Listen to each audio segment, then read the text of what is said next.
Okay. Good morning, people. It is, I would say time for coffee, but I made coffee and it just isn't very good. Even dressed up with creamer and stuff, it's not very good. I should go start over. At first I had a cup that was already in the pot that was left over from Philip this morning. But then I decided I wanted another cup, so I decided to just refresh his. So I put a scoop in and just turned it on, lowered the ounces to 18 instead of 28. But oh my, it turned out nasty. Why? It's like, okay, don't do that again. Just go start fresh. So I was going to invite you to have a cup of coffee with me, and you still can, because it's morning time. But I don't know that I'm going to have any more. I might. I hope that I didn't poison myself. No, it just doesn't taste good, no matter how I dressed it up. So it's terrible. I had it in my mind to do a lot of different things, and I'm still thinking, okay, because I'm going to start doing Zumba instead of walking. The weather has changed and it's cold and dreary outside, and I just don't want to go out there and do that. And Zumba, at least you're kind of dancing while you're walking, and you got some motivational music, and I'll do as much as I can, then I'll stop, and then I'll start again because, it doesn't take long before my body's tired. My muscles in my buttocks get tired real quick. We got to fix that. Um, but anyway, I did think, maybe I should do that. And thank you, Noah. I mean, it was quite a while ago you said that, but it is true. Have a cup of coffee with Lou. um, that's what he told me he was doing. I'm having coffee with Lou, and I thought that was just special. But I appreciate it. It's a good time of day to do it, but I need to give you something worthwhile, don't I? I'm too busy just chit chatting or reading scriptures that most people aren't aware of. I mean, if you're aware of the Book of Mormon, and if you actually read it, then you know what I'm talking about. But you can have faith and you can believe and you can join the church without reading the whole Book of Mormon, okay? But it is a good place to start. Real good place to start. And don't be afraid of those missionaries, like I told you. If someone comes knocking at your door and they got name tags on and they're from the Church of Jesus Christ of Latter-day Saints, let them in. They're not going to hurt you. They're there to teach if you're willing to receive. And you members of the church, don't be afraid to share the gospel. Don't be afraid to visit with your people. And anybody who's interested, set them up. Set them up with those missionaries. The Spirit of God, of Jesus Christ, works in them. There's that gift of tongues. Well, that, in my mind's eye, is a lot of different things. It's not just words, okay? It's that intuitiveness. The Spirit works with you to tell you what other people need, and you don't even know it if you're just willing to do it. Have faith, say a little prayer in your head, open your mouth, and God will put the words there. And you'll find that you're sharing with people who need it. Just don't be afraid, okay? And be very proud that you have something wonderful to share with the world. But just share it with your friends. That's how it starts, one person at a time. You share with your friend, you try to teach them. What they do with it is up to them. Don't get all flustered or anything. Just open the door. You just open the door and let God do the rest, okay? And it's like it says, I don't know where it says it, but Jesus calls and his people respond. His people know their master's voice. You know, like the shepherd and the sheep. The sheep come to the master, and if a stranger comes in and calls them, they don't come. Understand? I just tried to tell a little analogy. I'm not real good at that. So anyway, I got all kinds of things I wish to share, and I'm going to be leaving here tomorrow.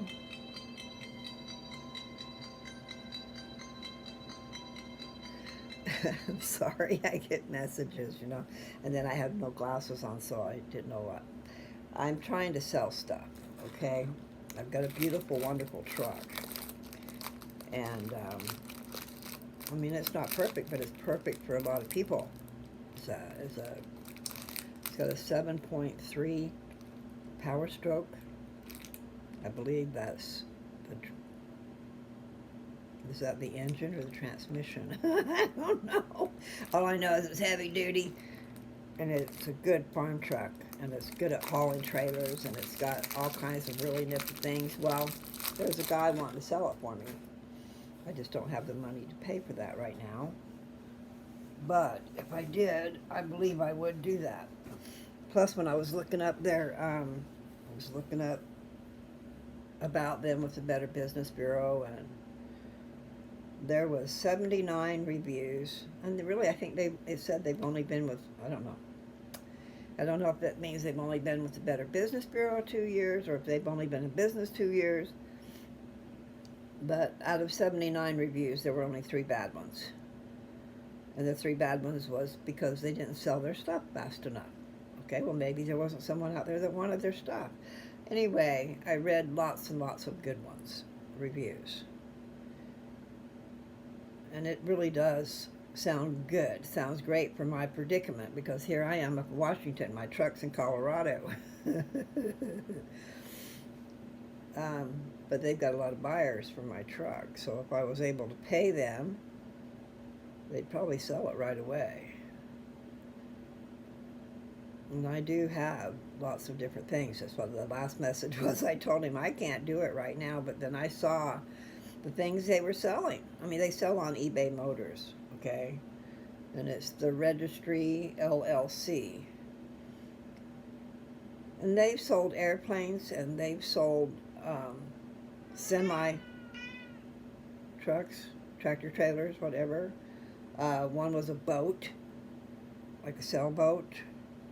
Really nice stuff.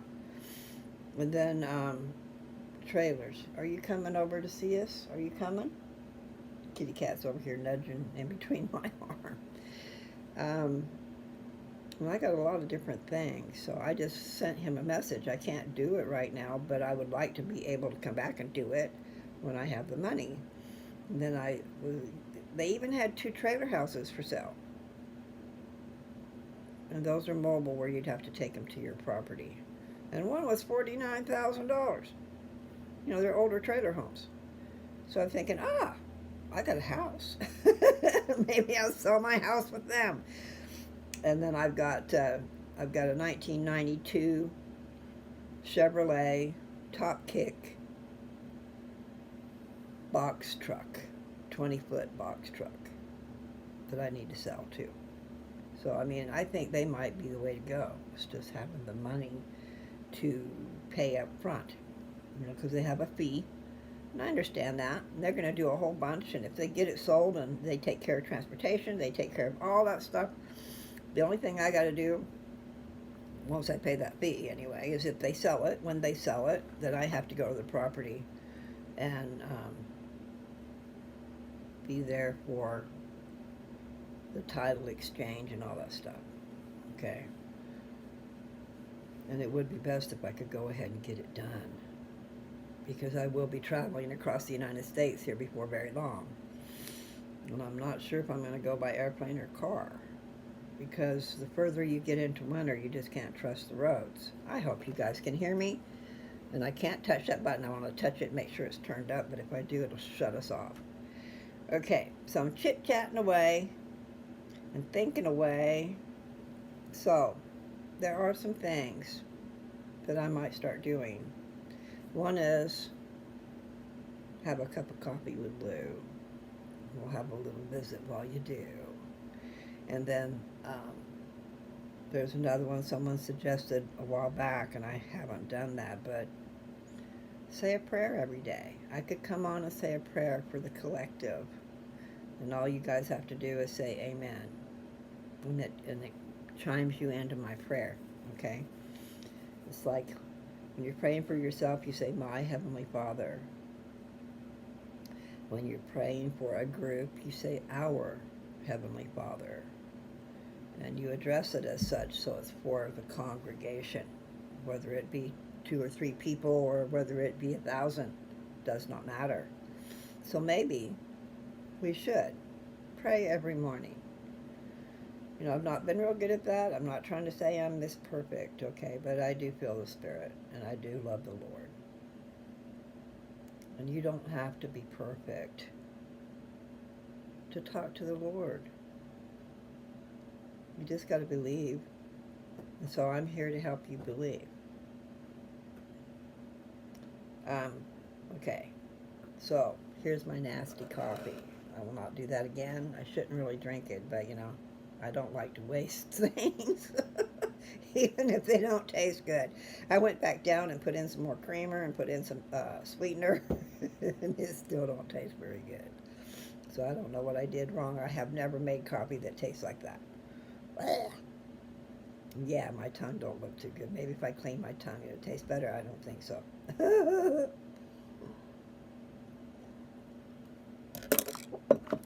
Anyway, I'm going to go ahead and take some ivermectin. And so I thought I'd show you that. Well, I know I've showed you before, but I'll show you again in case someone is new. And I'm not sure. I shouldn't put everything all together in one thing, but you know, I gotta quit saying you know. But let's do. Just, oh, I can't say that. That wasn't very good. Okay. It's a bad word. I said just for shits and giggles. That came into my head. So I'm sorry. That doesn't go along with prayer. So I'm not going to do prayer right now. I think I will start doing that, though. Maybe we'll just have a prayer every day. Or, but yeah, fresh and upfront prayer instead of one that you got to go search for. And prayer can be very simple, people. That cat is just going crazy over there on this. We've got a rug spread out between under the door, and there's 2 cats on the other side trying to get, you know, they're playing through the door. So I open the door, there's 2 cats there. And he's over there pulling the rug out from under the door, so it's crazy. Anyway, don't really want to take something else nasty right this minute, but I want you guys to know about ivermectin, okay? This is a horse wormer. Some people call it a dewormer. But the point is, it's supposed to get in there and kill all the worms. And people, we have parasites. Believe it or not, we have parasites. And some people that I've talked to in the past said that's what you need to do to get rid of parasites, is you need a colon cleanse. And it's pretty traumatic because I did it, okay? Let's see, about 18 years ago, I got married to Joe. And there were things going on in my life to do with menopause and this and that and the other thing. And then I had a growth that I didn't know if it was cancer or not. You know, I was kind of thinking, I was scared anyway. And I called my Grandma Smith. I know you guys have heard this story before if you've been listening. I called my Grandma Smith because she was really into vitamins and things, and talked to her. And she told me to call this one guy that she knew, okay? He was 70 years old at the time. But he was first diagnosed with cancer when he was 20. So he fought it off throughout the years. She gave me his number and I called him. And he told me to do a colon cleanse. Not just a little thing. And we want to get rid of parasites, okay? Well, I saw them. I saw them in the toilet. Looked like a big butter bean without the meat. A butter bean is pretty thick when you cook it. It's pretty thick, and I'm calling the inside the meat. So all of that was gone. But the outside skin, if you've ever seen the skin of a butter bean, well, that's what it looked like. So anyway, that's not the point. The point is, he said to do it, and he had done it throughout the years. This is what that syringe looks like. So far I've already used a bunch, or this blue thing would be sticking way out, okay? So there's 2 or 3 doses left in here. And I've already learned that you need something to get it out of your mouth. Once you put it in, you want it out. It does not taste good. But you know what? If it will fight against cancer, it's worth it. You know what I'm saying? Sometimes we have to do things we don't want to do. And I can tell you right now, I don't like doing what I'm doing as far as those treatments go. I do like the infusion, the one that's building up my bones. And I am taking a hormone blocker in a pill form, okay? But they doubled those injections in my butt. There's big needles and there's big medicine, and one goes in each cheek, and it's a hormone blocker. It's supposed to be a strong hormone blocker. Well, they've seen improvement. But see, I'm also taking ivermectin. And my doctor said she had no problem with me taking ivermectin. She just won't give me a prescription for it. Because Walmart pharmacy has it, but you have to have a prescription. So I need a primary care doctor that would actually give it to me. Because see, she's a cancer doctor. That's her reason for not giving it to me, because we're fighting cancer. Well, I've seen these videos on here, on YouTube, where the veterinarians are giving it to dogs. And they're probably giving it to them for the worms, okay? Because me and my brother both have raised dogs. He started me doing it, and he'd already been doing it. Anyway, and he had started using this horse wormer for the pups, for the dogs. And it works really well, okay? So anyway, there's these veterinarians on YouTube that have given ivermectin to dogs, and these dogs happen to have cancer, and their cancer went away. And can you see the correlation? Getting rid of the worms, getting rid of the parasites, like this other man told me, and he told me that 18 years ago, okay, which I followed his advice, but I didn't have cancer. I had something else wrong, which was of a female nature, a female going through menopause nature, where your eggs and all that stuff start messing up. It's like an egg got stuck inside of me, I think, and just grew and grew, but it wasn't fertilized, okay? Because that would have been a baby. That would have been crazy. I was 52 at the time, okay? When I married Joe, I was 52. Anyway, the point is, I've showed you this before, but I'm going to show you again since I'm about to do it, okay? I don't think it's been a week since I did this, but it might have been, the way time flies. So I'm taking this cap off, and you can see that yellow stuff in there. And then down here, this screws and falls down, okay? So you can put it where you want it. Let me see, how does that work?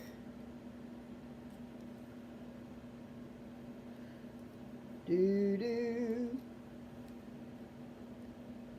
Don't have my glasses on, but I think that's about right. See, I'm only going to take a smaller dose. And then maybe that'll give me 2 more doses.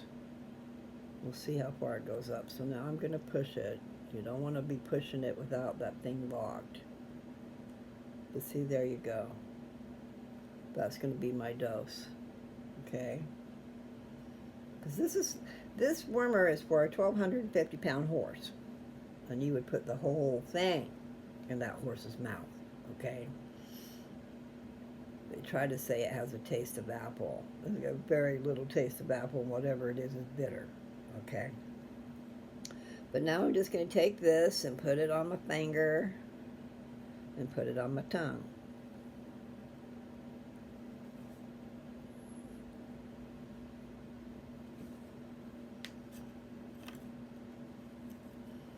I'm going to put the cracker in. Mm.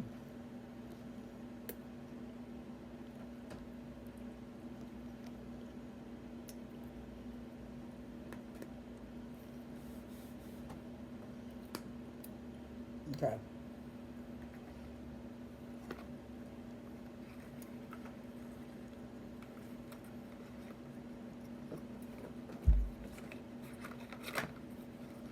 There's show and tell. It's gross. But the thing is, I've been doing ivermectin. I took a whole tube, and now this is my second tube. And I'm not quite sure. Probably a couple of months ago, when I started taking it. It was right before I moved in with Nancy. So we were clearing out the house so they could sell it. So anyway, they do have ivermectin in pills, but you gotta have a prescription. So this is a way around that. If you want to do that, go to a feed store. Find a feed store that takes care of horses. And in that feed store, you will find ivermectin. Now, you will also find it online with Amazon. Amazon has this. They have it in like a 3-pack. They have it, you can just buy one, but they have it in a 3-pack. They have it in bigger packs. They have it in a lot bigger packs. Probably for veterinarians to be buying it or whatever. And, you know, veterinarians are not just for cats and dogs. They take care of cows and horses too. And the best ones are the country vet. It really is. They're more fair with their pricing. You go to the city and oh my God, they're crazy. All right, say you got a litter of puppies, right? Well, I took my litter of puppies to my country vet, and it was a 1 visit for all of them. And I'm not even sure if I got charged for the visit. And they gave them all the shots, I guess. It's been so long I don't remember. Me and Joe gave shots to our animals. And like I said, it has been a long time since we had puppies. So I don't remember what all they had. But the point is, my brother, living in a place where there's lots of people, you would think with lots of people the price could go down because they're going to make so damn much money. But oh no, they charge for an office visit for every damn one of them puppies. Not a group, but every one of them. And then they charged them for the shots, and they charged them for da-da-da. It was a lot of money. It was crazy. Because when you're used to not having to do that, it is crazy. You go to the city and they just rip you off. So my suggestion is, if you're close enough that you can find a country vet, that's who you should go to. They're more,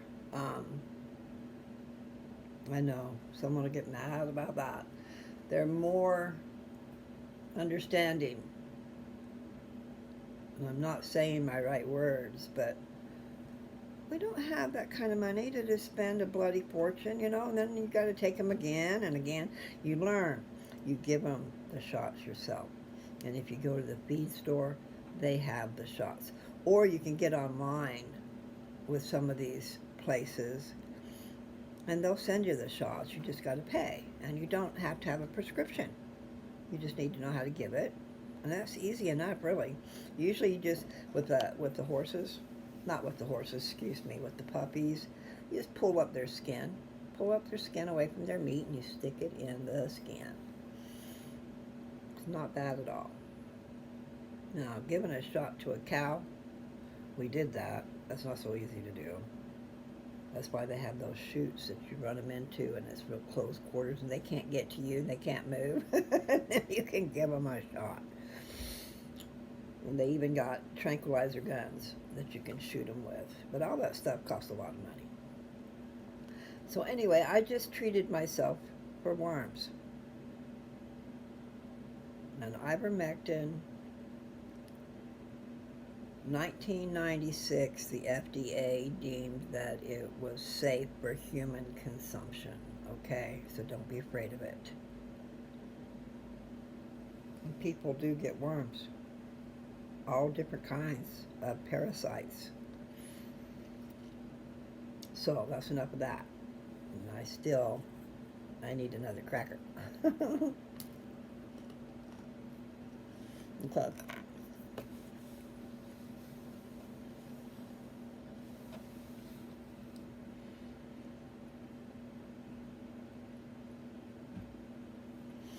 So all kinds of nastiness in my mouth today.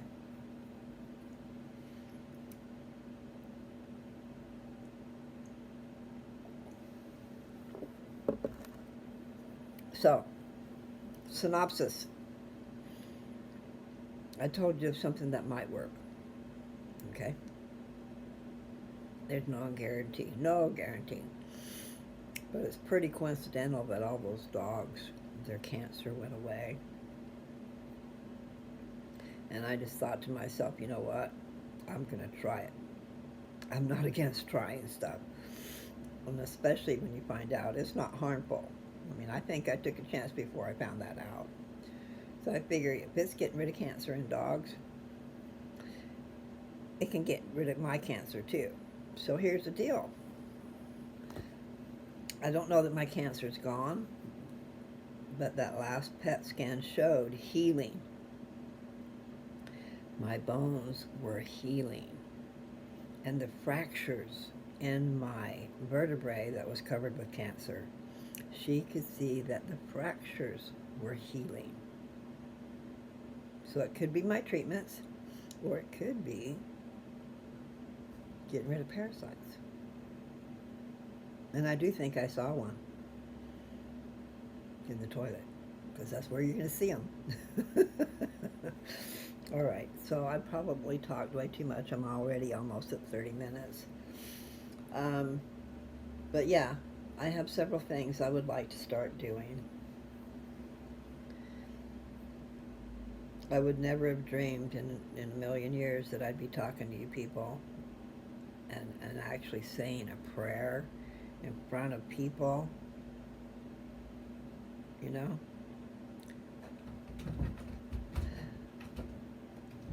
Those cats. He has got that rug all the way out from under the door.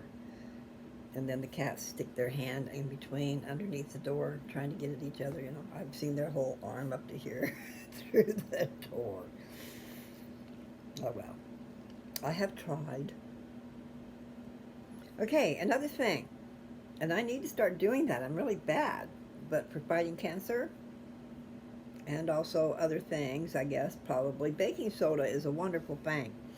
And it neutralizes your acids, okay? So cancer can't live in an alkaline body. I was thinking I was doing all good. I got the alkaline water, and I thought, oh, cool, I'll just drink this. But then you listen to Barbara O'Neill, and you find out that the different foods that we eat will cause acid to be in our bodies or neutralize. the acid. So it depends on what you're eating. It's important to know. Sitting right over here is baking soda. But I haven't been taking it. I've only taken it a little bit. Excuse me. My naturopath told me to take it. And she wanted me to take a half a teaspoon in the morning and a half a teaspoon at night. However, she said start at quarter teaspoon because some people have a hard time tolerating it. Like maybe it could cause diarrhea. I don't really know what the thing was. But she said to just take it a little bit at a time and then work my way up if I was doing okay. So, it's telling you people things that you might try doing. Now, her reason was because she had been to a seminar, a room full of people that were doctors at a seminar. And this guy was telling them about a study done with baking soda. It was a little study, but he had a way to find out where the cancer was, and he would treat it with baking soda. And his thoughts were that cancer is a fungus, and the baking soda killed the fungus. So you think about that. I don't know. All I know is, it's worth a try. Just like the ivermectin is worth a try. There's so many different kinds of cancer out there. Mine was breast cancer, which moved into the bones. But my PET scan had wonderful results because there was no spreading of the cancer. This was one of the things I was afraid of, that the cancer would have spread, would have grown, but it hasn't. And I'll find more out a week from this last Monday. Today's Wednesday. Okay, so 5 days. 5 days from now, I'll be able to talk to her in person and get it all figured out. I need to write down my questions because, whenever you're listening to the doctor, you can't always. I was just so shocked at what she was telling me that, I have questions. But my last appointment ended up being over the phone, not even a video thing, because I didn't know how to get on. I mean, I've done it before, but I didn't know how to do it. And time was of the essence. And so I said, can't we just talk on the phone? So she talked to me on the phone. And I was so shocked because I was fully expecting bad news, like that it had grown, that it had spread, that maybe it wasn't still just in my bones, but it is still just in my bones. And she saw healing. She could actually see healing in my bones from the first PET scan to this one. And the more amazing thing was that vertebrae that's covered with cancer had fractures in it that I didn't know about. She could see healing in the fractures. Fractures are breaks, So anyway, I'm kind of thrilled about that. And I am not sure what to contribute it to, but trying to eat the right foods. And I'm not perfect in that way at all. I need to be better. I mean, I like my sweets too, just not as many. Like I like those old-fashioned donuts. They're made with sour cream inside. I think that's what it is. It uses sour cream. And if not, it's not cream cheese. But see, cream cheese, if you eat a cake that's made with cream cheese, it does not affect you as bad on the blood sugar thing, the glycemic. Anyway, it doesn't give you that high blood sugar that you get from eating certain things. Like drink a glass of orange juice. That is going to go straight to your bloodstream and you're going to get a spike because it is sweet, okay? Even if it don't taste sweet. Citrus is good for you though, so orange juice you would think would be, but I would take it in small amounts. In fact, they said don't drink more than 4 ounces at a time, and there's people that'll drink a whole, I don't know what, guzzle it down and that's great and tasty, well, it's not so good inside your body if you have that problem of blood sugar. And then they put you on this they put you on this medicine that changes everything. And so then I think anytime you have sugar, it seems like it just screws with your head. So I don't like that feeling. You know, like when I have coffee, the coffee tastes so good, but I've used a dairy creamer and it's got sugar in it. Plus dairy has sugar in it. And I can tell it messes with my head. So I have to get a tasty, non-dairy creamer because coffee is supposed to be good for fighting cancer. But don't put sugar in it. So that's where I have a problem. And then, but I don't like coffee unless it tastes good. And it don't taste good to me black. It tastes pretty bitter. And then you know what? This coffee I had this morning tastes even worse, I think, than black coffee. I don't know what the trip is, but it weren't good. So I won't be doing that again. What I did was, you know, I just added a little scoop of coffee to what the grounds were already there, because I just figured that would work, you know. Cacao.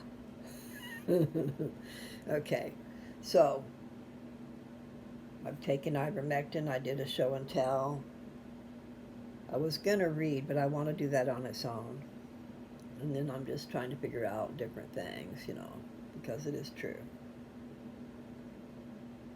For a long time, I didn't feel like I could pray. I didn't want to bother him, and I didn't feel worthy. But this is what I'm telling you, people. No matter who you are and what your sins are from the past, because maybe you've decided you aren't going to be doing that stuff anymore. Reach out to the Lord. And even when you're not ready, still, ask for help. Ask for help to know who the hell you are. Excuse me, see, that's a bad word. My dad would say, don't say that word. I'm going, Dad, it's just a place. But it's also a state of mind. Hell is a state of mind. And we got to get over that hell stuff. We want to be happy.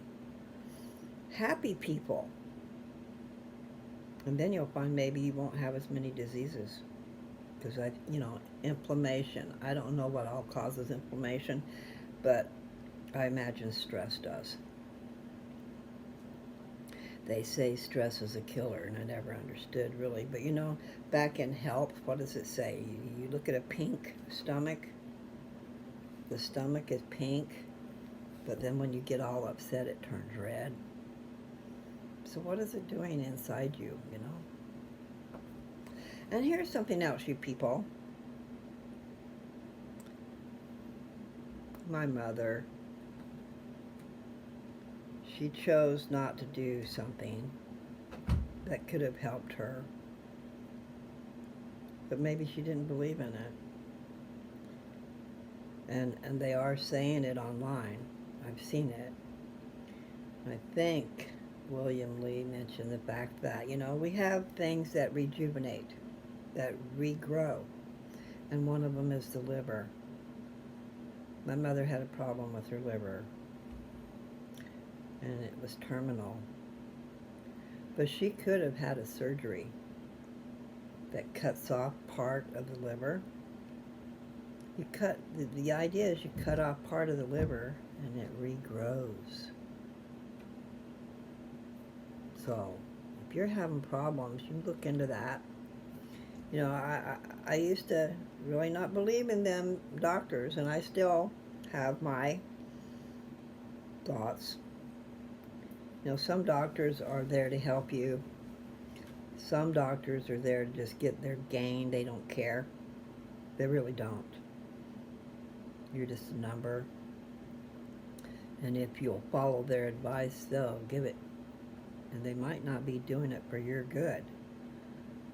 That's not all of them, but I have heard of doctors who have admitted that they told women they had cancer when they did not, just so they could get the money. So think about that. Doctors are great as long as they're really trying to help you. The cat's ripping up the floor carpet.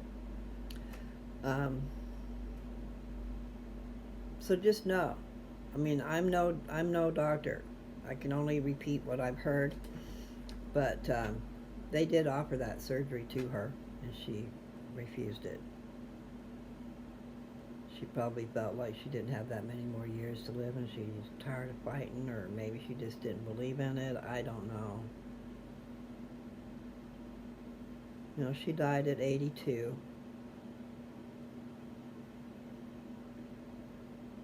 That's how old my friend is. I started to say in that last video I talked to Beverly Hammonds, but I cannot remember what I was going to say about that. Except for that she is a wonderful person. The most, you know, there's a lot of wonderful people, but in my mind's eye, she's pretty wonderful. She was always giving, always loving. And see, what happened was when my mom and dad went on a mission, my mom and her would get together every day and maybe go to Sonic and have a drink, or they spent time together, okay? And Perryton is a little teeny place. I think it had about 7,000 people. I'm not quite sure. But the point is, when my mom and dad went on their mission, my mother wanted me to befriend Beverly, to take her place a little bit, you know, instead of her being lonely or whatever. And then she also had Beverly befriend me, like be a surrogate mother or something. That's so far not with pregnancy, okay? But you know what I mean. Mother set us both up, and then we became friends. And so my mother died at 82, and I didn't know Beverly was only, I mean, that means she's only about 5 years younger than Mother, because Beverly's 82 now. And it's good to have friends. But anyway, Beverly's just moved home. She's living with her sister. Everybody didn't want her to go. I mean, Beverly got married to somebody in Idaho. So she left everybody in Texas, where her family was. But she would spend a lot of time back and forth. She would go and visit. But there's nothing like having your mama close by, or your family close by. I have lived alone for years with no family around, and it sucks, okay? And not just for the one reason where when you need help, family will help. They don't always. But you know, at least they're close enough maybe they could help. Instead, I'm out in the middle of nowhere with no family, no friends. I mean, maybe a friend I could talk to on the phone, but I'm talking about physical. Maybe you need help physically with moving something, or just visiting. It's different in person, isn't it? I mean, thank God for these gadgets we have. Thank God, you know, I would have never been able to, from my meager circumstances, talk to all you people. I think that's marvelous.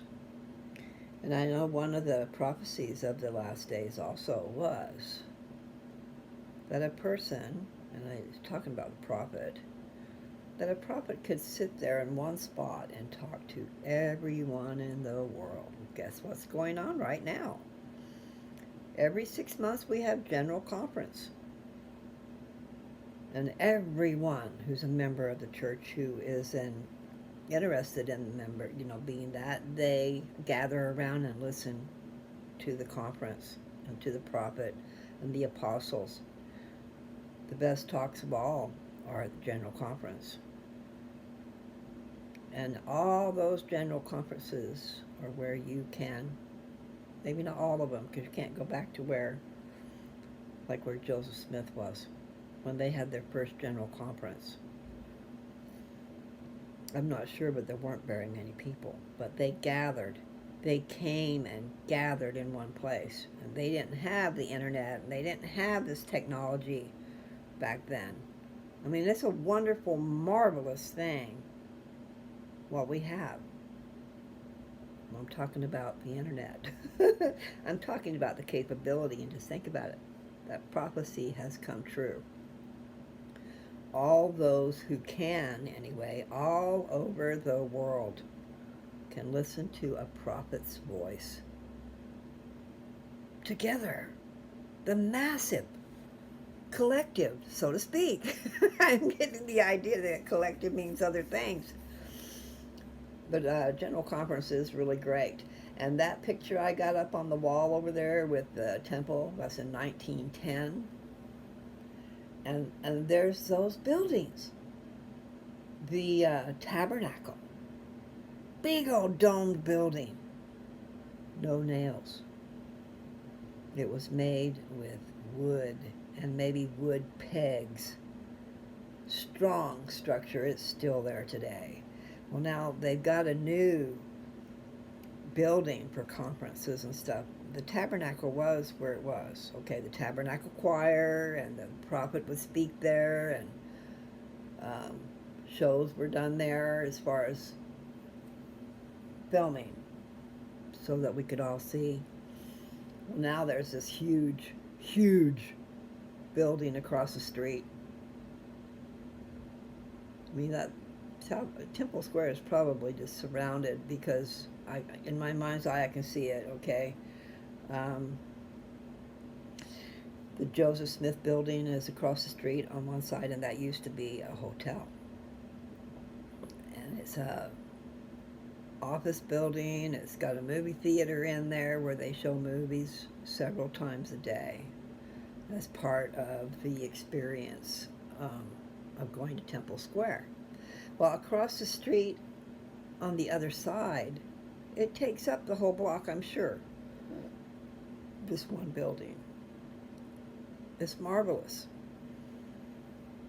They do a lot there, not just conferences, but the conference is filmed there. And you go on to the top of that building. You know, you walk out onto the top, onto the roof, and it's like a big park. You can't, from the sky, going by in an airplane, you can't tell that that's a building. It looks like land. And it's just beautiful, okay? Like waterfalls and different things and benches for you to sit on and meditate and all that stuff. Temple Square is a big deal, but it's grown. Okay, so that picture is showing you Temple Square in 1910. They have been, and I'm not sure if they finished, but they might be finished by now. They've been refurbishing it and making it ready for the millennium to last 1,000 years, people.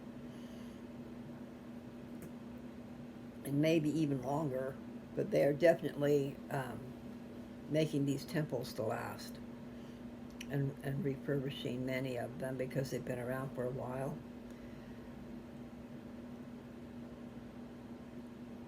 So you got across the street is the Joseph Smith building, and across the street on the other side is that big old conference center. And then there's buildings all around. One's the Beehive. I don't know if it's called the Beehive House. There's just a lot. I mean, I would like to go and visit and take my friend Deb or any of my friends to Temple Square. You go inside that information center. Everybody cannot go into the temple, okay? That is for card-carrying members. When I say that, you have to get a temple recommend to go into the temple. So you have to have interviews and you have to qualify to go there. And one of the qualifications is believing in Joseph Smith. Because otherwise you don't need to be there. If you don't believe in Joseph Smith and the story of the Book of Mormon and all the different things, that's the beginnings of us. So if you can't take on that, then you definitely can't go to the temple, okay?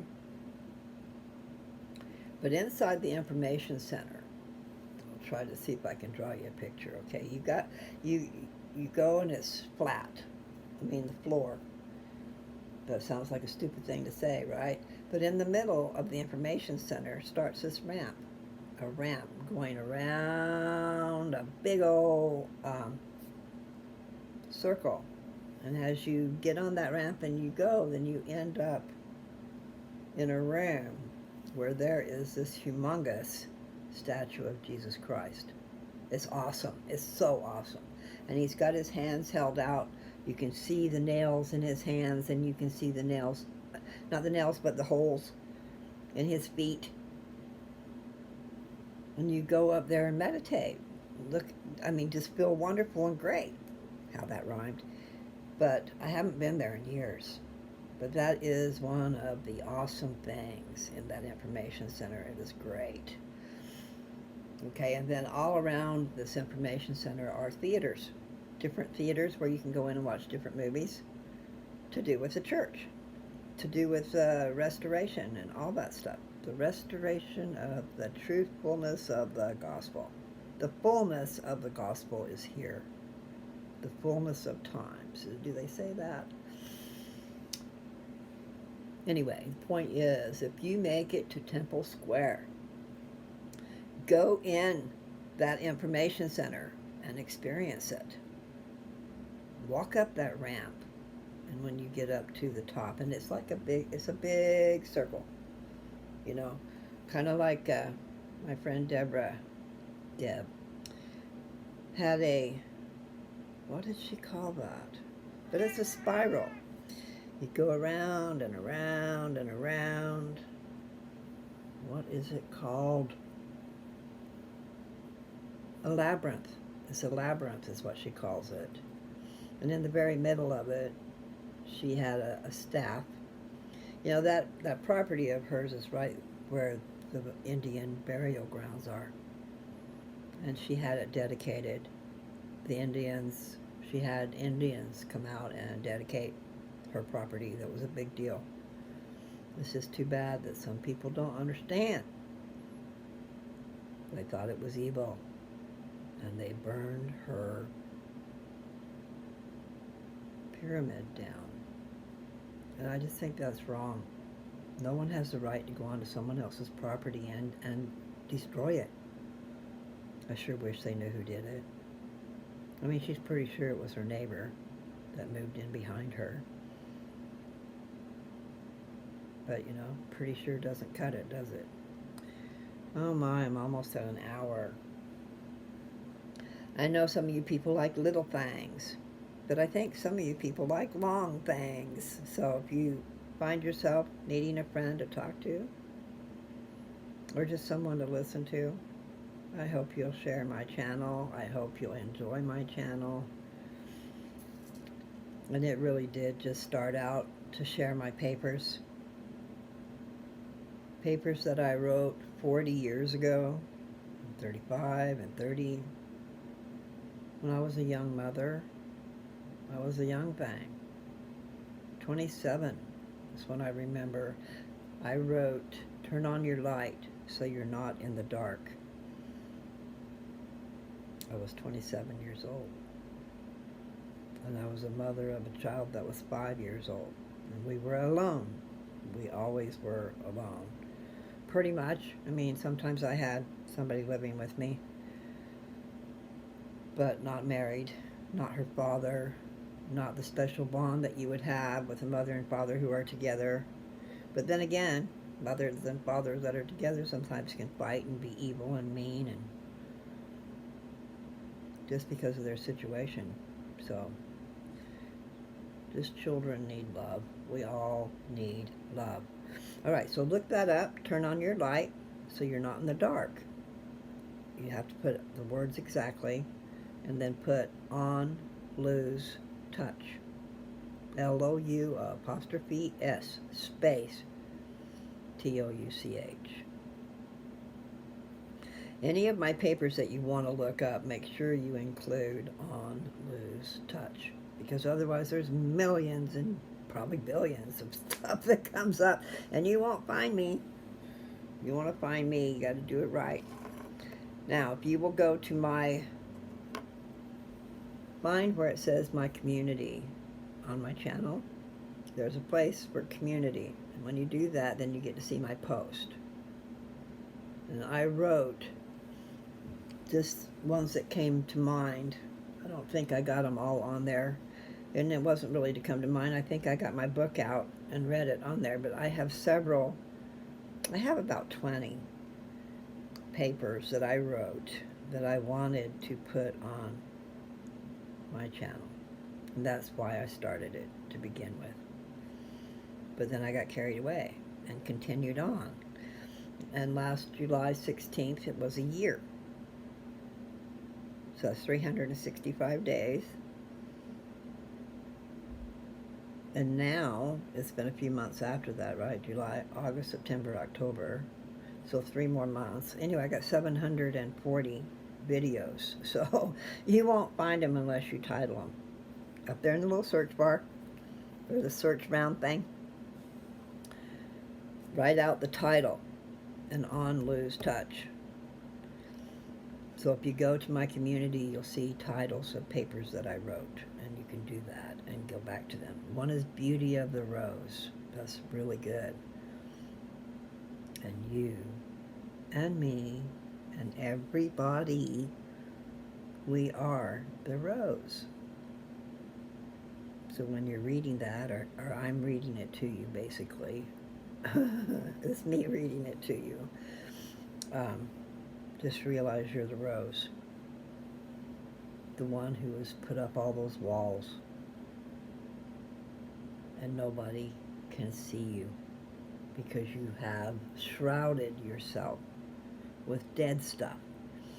Because what I was doing was taking dead buds and weeds that had entwined around my rose bush. I was taking them off the rose bush.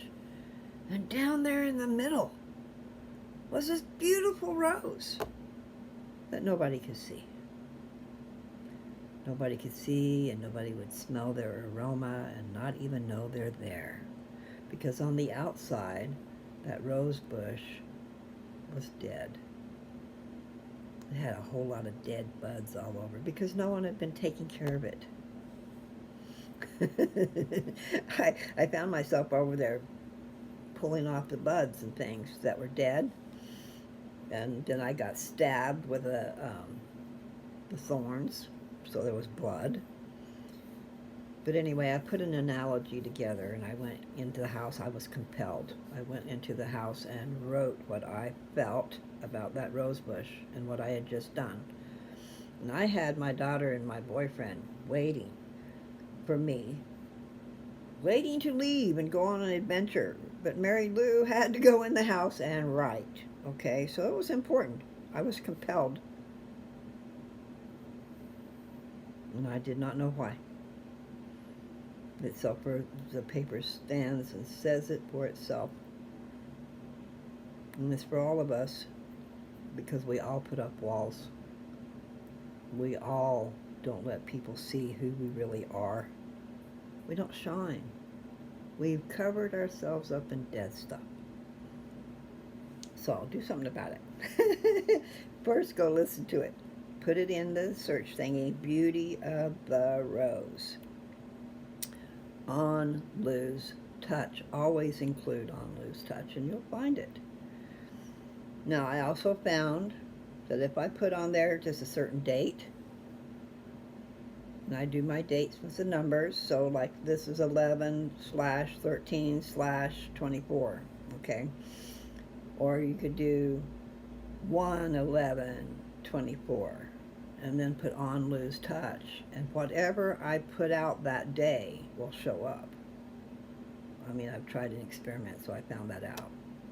So you can not have to have titles, but have dates, and On Lose Touch, and whatever I did will show up, okay?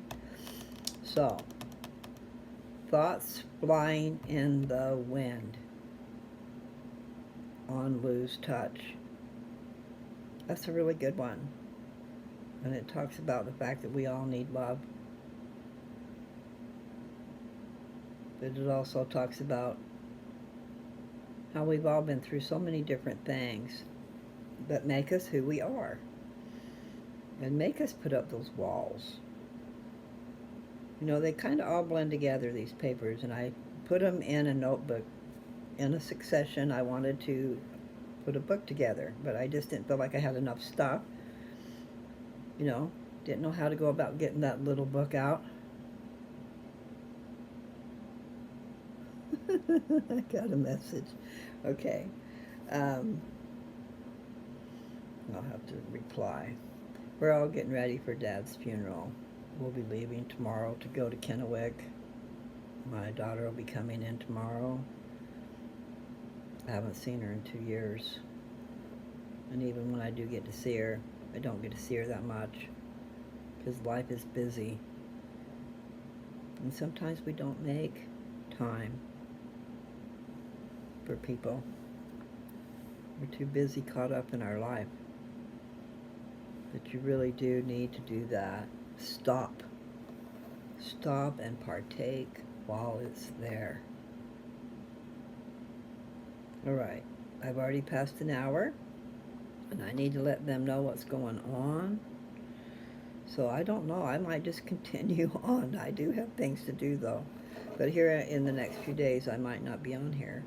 And that's not really that big of a deal. It's upper to some people. Anyway, let's have a great day, no matter what. And that's not always easy. I've had my difficult moments where I'm just trying to hold myself together. Hold myself and hold my temper and hold my mouth, and that's not easy. Because I just got a problem with things coming out of my mouth. You know, I will know that I should not say that. And I will stop myself. But here within 5 minutes, it's said. I can't stop myself. So, I try to not be too bad. But I'm not really good probably at being, what do they call that? Politically correct. People, come on. Do you live in a family?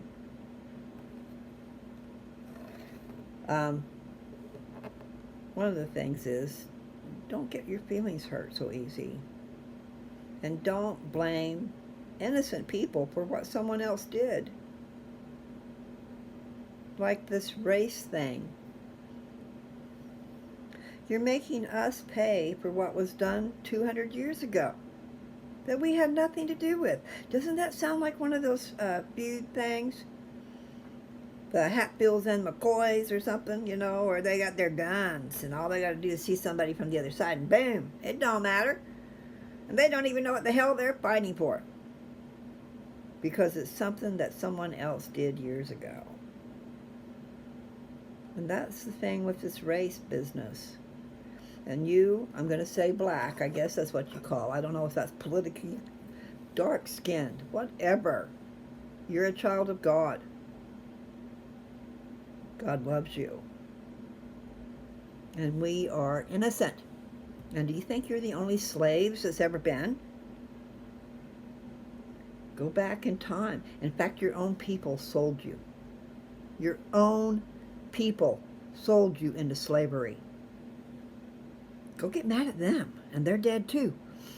Then you go back to the Bible and Moses and in Egypt and all those people. Every land that was conquered, if they didn't kill them, they were slaves. Okay? You can't keep blaming someone of a light skin because your heritage and the things that happen to you, it's not fair, it's not right. You can be mad and you can be angry, but you're putting it onto innocent people.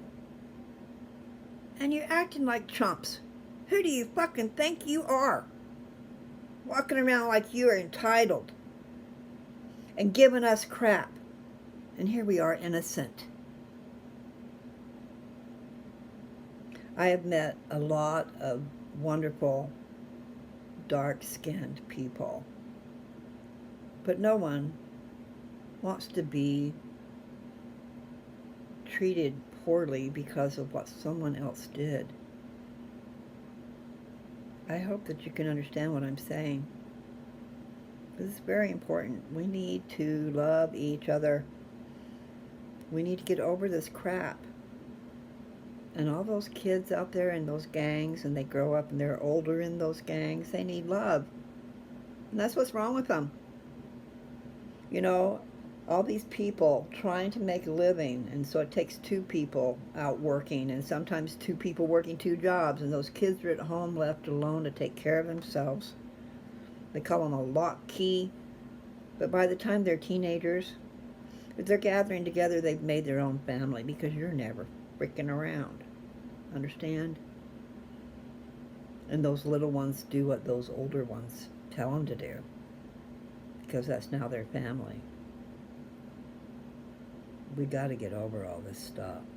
You know, besides the war going on over yonder, we've had a war going on in our country against each other for a long time. And now, people are promised all kinds of things to come over here, but it's all a lie. And they get over here and then they take it out on us. You have people coming over here that don't have a problem killing, because it's in their everyday life over there.